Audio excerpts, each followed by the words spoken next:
நீதிபதி அவன். அடே எவ்வளவு நேர்மையான நீதிபதி நினைச்சீங்களா பாருங்க. அடுத்தாப்புல பசுமாடா இருக்க கூடாதுன்னு ஒரு சட்டத்தை கொண்டான். ஏன்டா இருக்க கூடாது? பசுமாடு எங்களுக்கு தெய்வம், உனக்கு தெய்வம். நீ மலடங்கிறதுக்காக நான் புள்ள பெறாம இருக்க முடியுமா? பொசுக்குன்னு எங்க ரசூலுல்லாஹ் இன்னைக்கு கனவுல வந்து எனக்கு ஒரு பாட்டியா பசுமாடு எடுத்து கொடுந்தாருனா என்னோட கான்ஸ்டிடியூஷனல் ரைட் அஃபெக்ட் ஆகுதா இல்லையா? அது எப்படி நீ மலடங்கிறதுக்கு என் முன்னாடி புள்ள பெறவானாம்டா என்ன நியாயம்? உனக்கு அது தெய்வம், எனக்கு அது மண்ணாங்கட்டி. One man's food is another man's poison. நான் என்ன பண்ண எட்ரா ஸ்டே ஏறானே. அவன் என்ன சொல்றான் நீதிபதி, நீங்கள் பசுவை அறுத்தால் அவர்கள் மனம் புண்படுதுன்னு தள்ளி விட்டான்.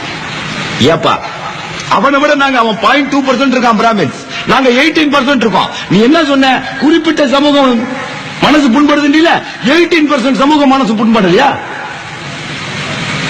அப்புறம் நான் அமெண்ட்மெண்ட் உள்ள state government central government pass பண்ண ஆக்டா இருந்தாலும் ஸ்டேட் கவர்மெண்ட் அமெண்ட்மெண்ட் கொடுக்காம நான் உள்ள ஆளை வச்சு தடுத்துக்கிட்டேன். அப்புறம் கவர்னர் சுகாதியா வீட்டுக்கிட்டே போட்டு பசுமாடு அறுத்து பாத்தியா ஓய்வு போட்டு வந்துட்டோம்.